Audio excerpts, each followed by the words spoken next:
Hi, welcome to the Chazz Palminteri podcast. I got to tell you, I really enjoy this medium. I'm having a lot of fun doing it.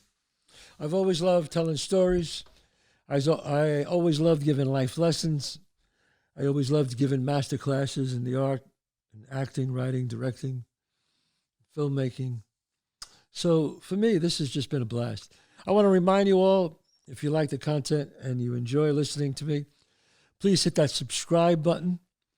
Also, comment on YouTube if how much you like it, don't like it, or whatever, and rate it, review it, and leave a comment. You can leave your comment on YouTube, or you can just email me at chazzpalminterishow@gmail.com. Your questions. We like to devote a couple of episodes every month, one episode answering questions. Sometimes we do it at the end of the show. If we have some time, we do it. So send your questions in. Now, so many people love the Neighborhood Logic segment. And now I did that with the funny stories. Stories from my past growing up in the Bronx. Wow. So many people commented that they love it so much. We're going to do it, some more different stories for those of you who really like that. My friend Timmy Knapp. You know, you say, wow, this guy Timmy Knapp was a character. Let me tell you something. This was a character. This guy was a one of a kind, this guy. I love him. I miss him. He died years ago, many years ago, long time. And I miss him a lot. Selfish son of a bitch, but funny. Cheapest bastard in the world, but funny. But I remember we were down his basement house, his basement. And, you know, his mom and dad were upstairs. And he said he wanted to smoke some pot. I said, all right. I said, are you sure it's cool? Well, your mother and father are upstairs, you know? He said, don't worry about it. I said, your father is pretty much against this, and I knew that.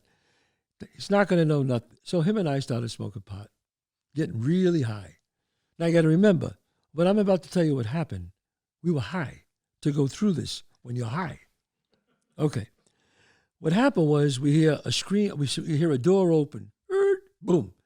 Boom, boom, boom, boom, boom. He's walking down the steps. Then we hear the door to the basement open. Boom, boom, boom, boom, boom, boom. Walks in. And he goes, what the hell are you guys doing? That shit's coming all the way upstairs. We smell it in the bedroom. And he looks at Timmy. He goes, and you, Timmy, what are you doing? Smoking that shit with him. Because he's the one who got you hooked on pot. I'm like, oh, my God. Hooked on pot. He goes, you want to smoke that shit? Go to India. This is what he said. So we're like trying not to laugh. He goes, Chazz, get out. I want you out of this house. So I get up, and we're walking to walk up the steps, right? All of a sudden, Timmy's mother's on the top of the steps, right? And she goes, Timmy! She's yelling down, put your hands and swear that you'll never do it again. His father goes, swear to us, you'll never do it again. I said, Timmy, just swear to them. He goes, Chazz, shut up and get out. Don't forget, I'm stoned now going through this. So she runs, she goes, she runs away, and we see her, as we're walking up the steps, she pulls this big crucifix off the wall. And she goes, Timmy, put your hands on this and swear you'll never do it again. And the father goes, Timmy, your mother said to swear. Put your hands on it and swear. I go, Timmy, just swear. He goes, Chazz, get the fuck out. They're all screaming this, right? And I'm stoned and he's stoned.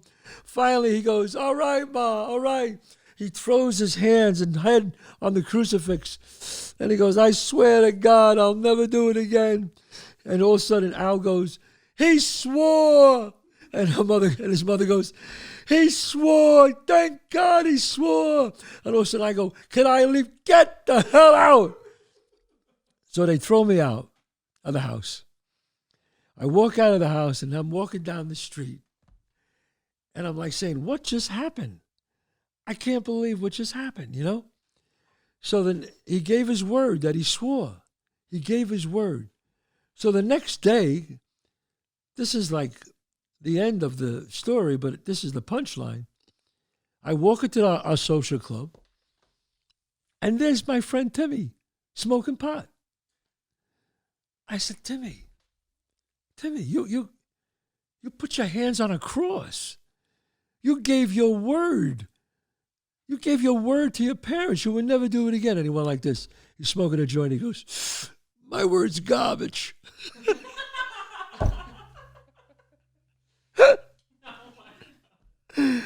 My word's garbage. That's what he said. Oh, God. Oh, God. This guy was so crazy. One day he told me, he says, come on, I got to go up to Daviga. I don't know if you guys don't remember. It was a sporting goods store named Daviga. It became Modell's, if you remember it.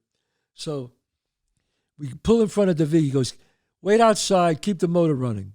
I said, why? He goes, just do it. I said, all right, I don't know what he's up to, right? I'm waiting outside. All of a sudden, the door flies open, and I see him running, but he's walking like a penguin, you know? I said, what the hell's that? I look down. He's got these white sneakers on that he robbed because he left his real shoes there. He got into the white sneakers, but he forgot to untie them. So they were stuck, they were tied together, and he's walking like this, like a penguin. And behind him is a guy's chasing him. He opens the door, hops in the car, he goes, go, go, go. And I take off, and they're banging on the car. And I said, here I am, a wheelman in a sneaker robbery. I mean, really. This is my life with my friend Timmy now. I'm telling you, man. I know you were mentioned one story earlier about the guy with the garbage strike. I have to hear. The one with the what? The kid with the garbage strike. Oh, when he threw him out the window? Yeah. Oh, God. There was the garbage strike in New York. I don't know if you remember that. They didn't pick up the garbage for weeks, and bags of garbage, just like, you know. So we went to this guy's house because this guy owed my friend money, and we don't have to get into what happened. And he was older than us, and we went there, and he said, just come with me to watch my back. We're like, all right. So he watches back. He goes in the house. He grabs this one guy, right? He said, if you don't give me money, I'm going to throw you out the window. The guy said, I don't have the money. He gets him, throws him out of the second floor window. The guy happens to fall on all the garbage bags, comes running back up, screaming. My friend throws him out again.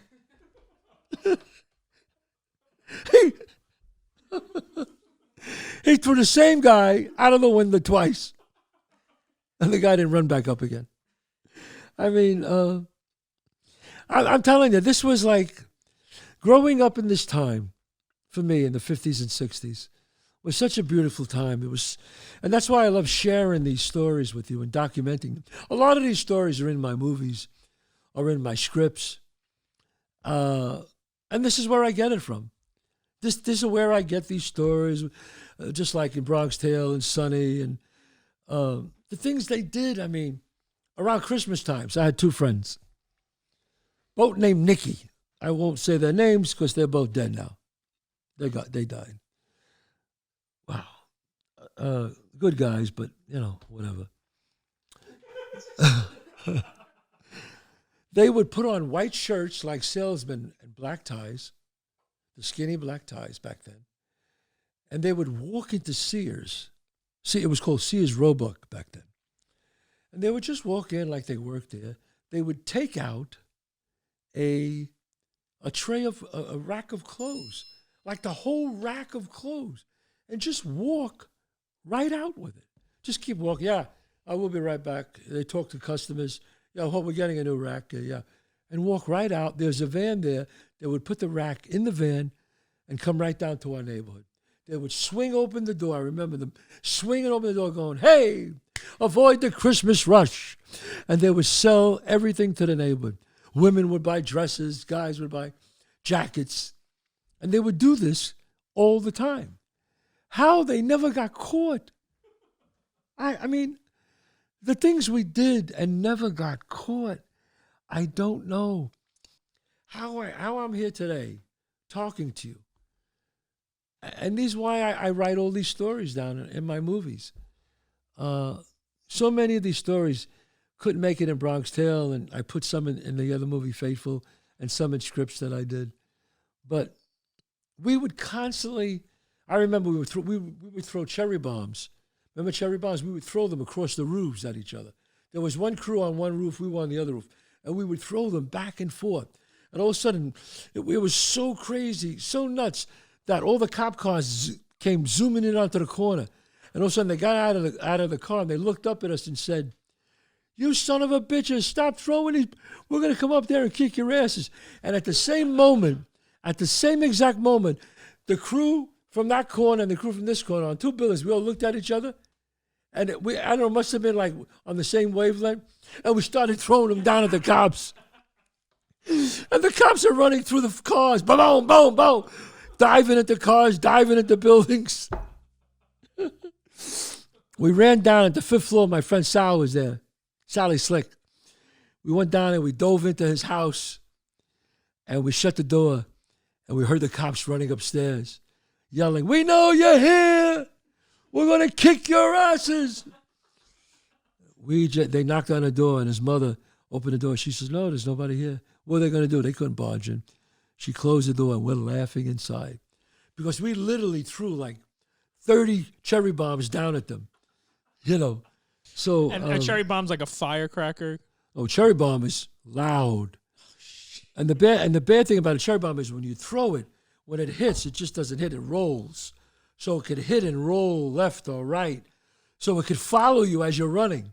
It's like a landmine. And the funny thing about it was they were diving in the police cars. Some were diving underneath it. And it was like explosions all over, like artillery. Boom, boom, boom, boom, boom, boom, boom. And we're laughing. We're laughing. And they didn't get anybody. Nobody in your crew. They didn't get nobody. Because we always had an out. On the 5th floor, we made friends with the person on the 5th floor to go right from there, boom, right in, shut the door. Oh my God, how am I here? The getting high, the driving on LSD, how crazy is that? You'd be driving and the light would go red, green, red, green, red, green, yellow, green. You'd be going, is it green? Is it red? What is that? You know what I'm saying?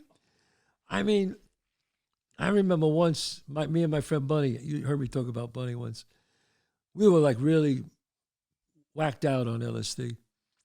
And we pulled up to this like road, and there was like a stop sign, and there was like this long, long road. And I looked to my left and I saw this car coming from way, who knows, could have been a mile away. I mean, literally, it was just this little car. So I looked at it and he looked at it and I said, "Hey, Bunny, you think we can make it?" He says, "I don't know. It looks pretty close." And we kept staring at it for 10 minutes. And then finally the car went, whoosh, and we went, "Okay, I think we could go." And we drove across the street. I mean, walking on Orchard Beach. Remember Orchard Beach, Section 9, Section 13? Guys, we would hang out there with all, the girls. And we're hanging out there once, and my friend walks over and he goes, "Hey, you want a Yankee Doodle?" And I said, "Yeah." So I took this Yankee Doodle. And about a half hour later, it started to fill up the beach. And I started looking for a spot, but it wasn't that crowded yet. So I put my blanket down. I wasn't feeling anything. I didn't know. I didn't realize he spiked me, not knowing in the Yankee Doodle, right? So I lay down at the beach, and all of a sudden, it's beautiful, sunny. Everybody starts filling in all around me, girls. We had the music playing. It was a party, right?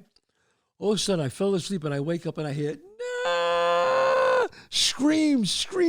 And I look up, I open my eyes, it's black. From sunrise, it's black. The sky is black, right? And all of a sudden, I see people running past me. "Get in!" And I go, "What happened?" And I start screaming at people, "What happened? Somebody tell me what happened." I grab this one guy, and I'm running with him. I go, "What happened?" He goes, "You better run." I'm going, "Oh, my God." And I'm falling. I'm crawling in the sand. I get up. I start running. I run to underneath where where the building was. Everybody's running underneath there, and they're all standing there just waiting. I go, "What happened? Somebody tell me what happened." They go, "Wow, it's raining." It was lightning. It was just a lightning storm, and everybody ran off the beach. But I thought it was the end of the world because not realizing I went to sleep straight and I woke up and I was tripping. And everybody was running over me. So, I mean, I don't know what to say about this. I mean, oh my God. See, I told my son, because I always like to talk funny stories, but life lessons. When my son was young, he said, "Dad, you never got high?" I said, "No, never." "You never took drugs?" "Never. Nothing, never." So I tell your parents, lie until they get older. When they get older, then they can find out. Because when they're too young, they're too impressionable. When they're 13, 14, because they say, "Well, my dad did it, I could do it." But now he's a grown man. He graduated college. And I think he should tell quickly the video he got from you one time. Oh, when I got a video in 10th grade. No text. I mean, obviously you know. Yeah. No text, no anything, no phone call, just a video of you smashing a bong that me and a friend bought. We went halvesies on. Yes. It was just a video of you like, I found this bong and I just smashed it. And that was the video, like 4 seconds. 4-second video of me smashing this bong. It was like a TikTok. And he says, "Dad, famous. we just tried it. I mean, come on." And he goes, "You never did." I said, "Never. Never. Not once. Not once." He goes, "Dad, what? Never. Not once. You'll die immediately." You'll die. I said that? You'll die immediately? Right away. Right away, you'll just die. But now that I'm older and he's older and he's a very responsible young man.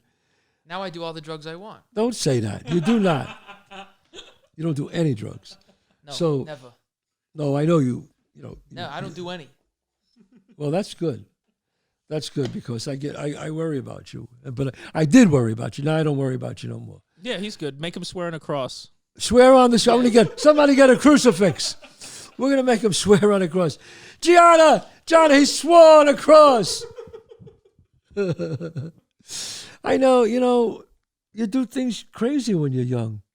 The problem with being young is you're not thinking 5 minutes in advance. You're really not.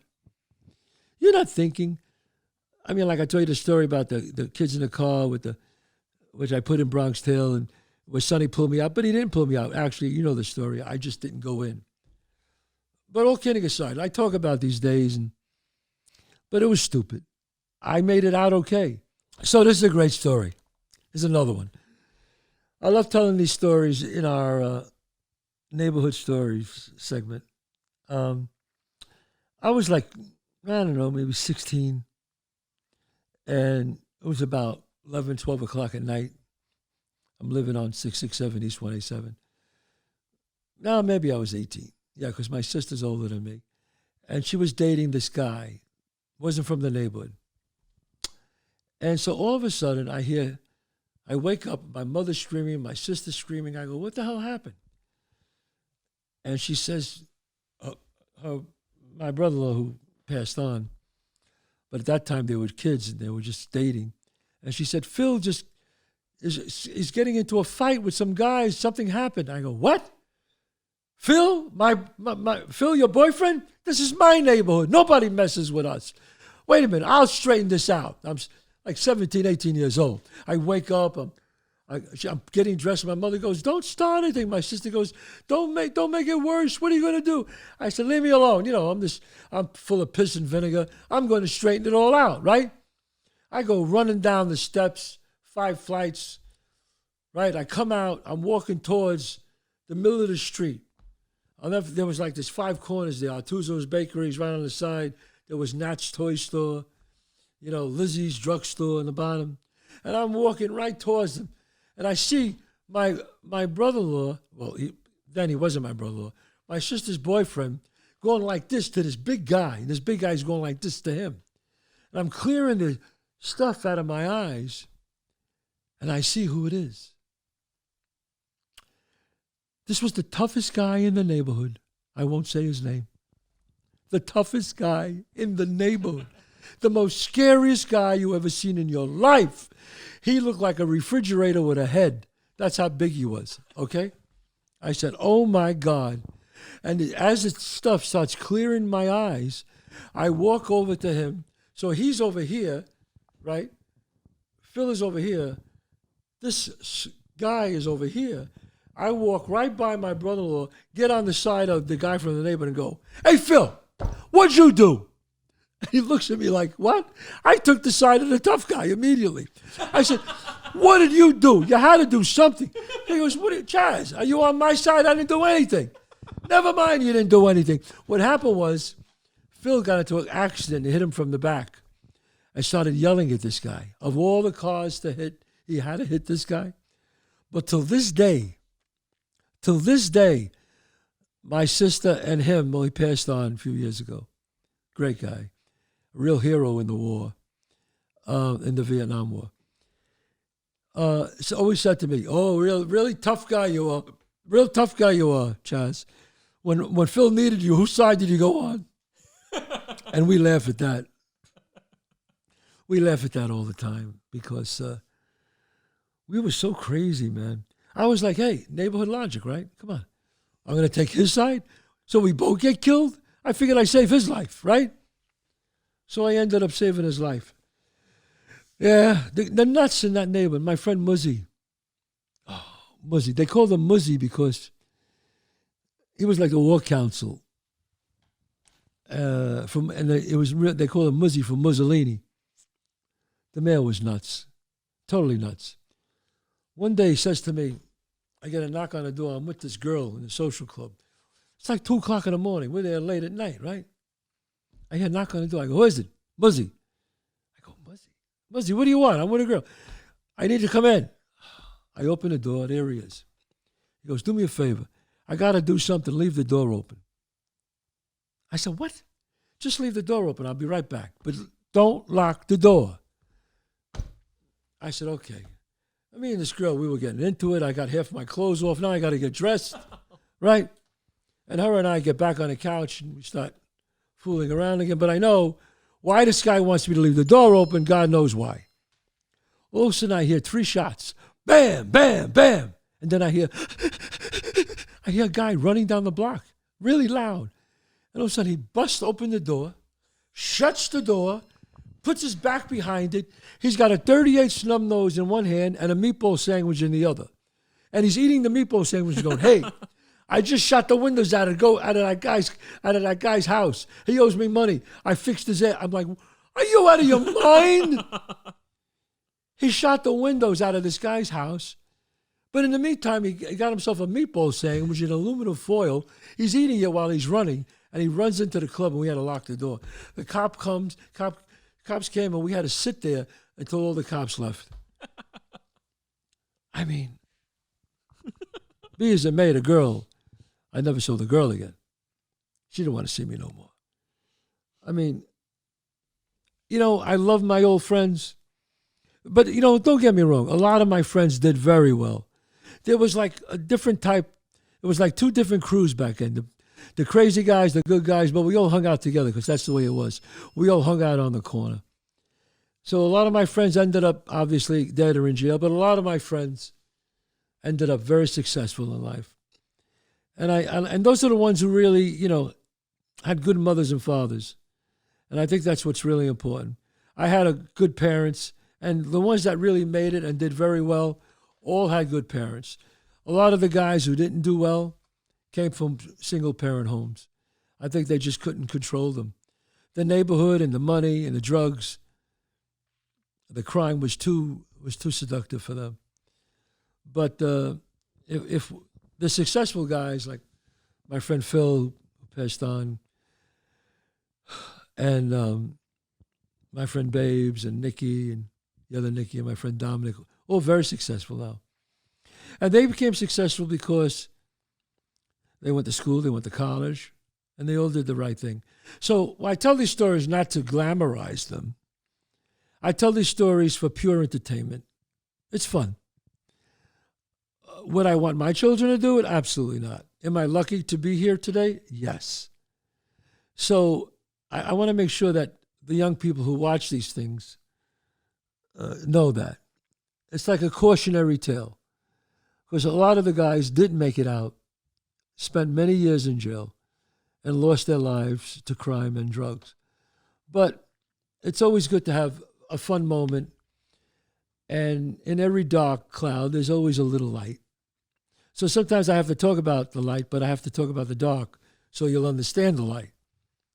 But this is Chazz Palminteri show.